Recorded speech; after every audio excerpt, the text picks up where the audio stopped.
games, and now I have this thing dedicated to games, and it's a wonderful thing. Johan's been a professional for 10 years now, playing Dota 2, a hugely popular multiplayer fantasy battle game. He's known online as Notail and is originally from Denmark. He moved to Lisbon for the warm weather and bought his house nearly a year ago, but the renovation's been slow going thanks to COVID. He's had to prioritise. Furnishings can wait. High-speed internet and gaming PCs are the real esports essentials. I've spent 400,000 so far renovating and buying stuff, furniture, material. I'm spending 1.5 on. I'm also giving myself another 300k to work with, so up to 1.8. 1.8 million. Yeah, that's a lot of money. It's a good chunk. It's a good chunk, yeah. We join him on a busy weekend of competition, 4 online matches in a tournament with $500,000 at stake. The pandemic's forced all his competitions online, so he's had to adapt. Johan is captain of his 5-man team. The 2 newest recruits are living with him to help with training and competing. Yekenai Zeng from Malaysia and Martin Zazdov from Macedonia. 2 others join online, Topias Tavastainen from Finland, and from France, another of Johan's multi-millionaire, long-time teammates, Sebastian Debs. Well, Johan's team manager has just kicked us out of the game room. The players need complete focus. They don't want any distractions, including cameras and us in the room. So we're watching it next door on a projector. This is the feed that's being pumped all over the world. Hundreds of thousands of people are watching this. Dota 2 is hard to follow.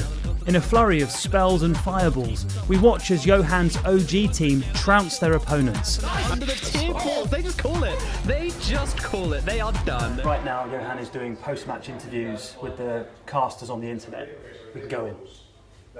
So how did it go? It was good. We won. Yeah, we won. It was an important game for us. By us winning this game, we're very likely heading into some sort of tiebreaker. Like many esports stars, Johan's video game habits started young. I had my first Game Boy when I was still doing potty training. How many hours were you playing when you were sort of 13, 14, when you were really starting to get into it? I was playing a lot. I was getting home from school and basically playing till night.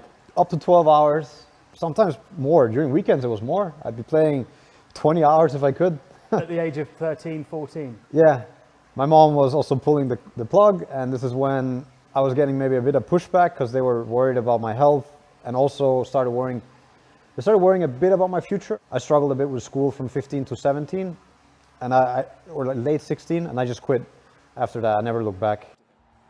Johan's family have followed him to major competitions around the world, but his parents admit they worried about his future at first. It was his decision, and yeah, you have to respect. He's a growing man, so. What point as a family and as parents did you feel comfortable that Johan had actually a very bright future ahead and he was going to be okay? I went out, I guess it was around 16, and to have some ice cream to bring back home. And there was this, a friend of him was selling me the ice cream, and he said, "Do you have any idea how good Johan are in playing games?